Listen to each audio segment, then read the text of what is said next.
n'abatwagwa ariko turakwiye kwikebuka.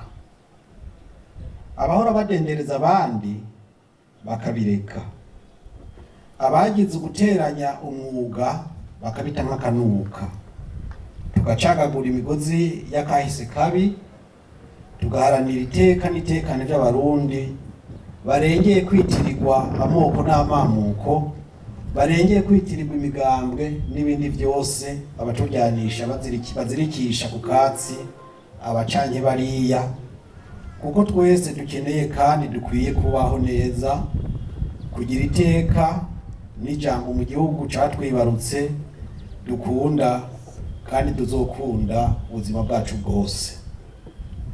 Gusaba abaramutswe iki gihugu guhagarara mu ruhande rw'amategeko no guhagararira amategeko, kuko naho umutekano n'amahoro bitwega twese, nta gwaruka canke abanywanyi b'imigambwe bakwiye kwivanga mu ibanga n'igikorwa c'inzego z'igihugu nk'igipolisi canke ubutungane.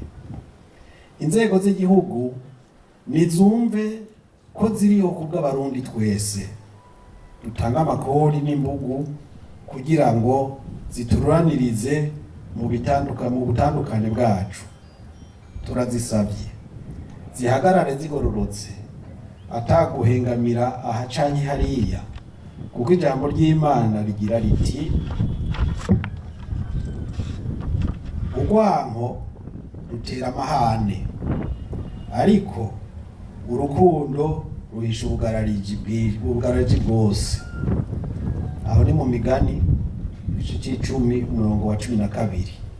Rikongera riti ubutungane butera iteka amakungu ariko igicumuro ni iceyi ku bihugu. Mu Migani 14 umurongo wa 34.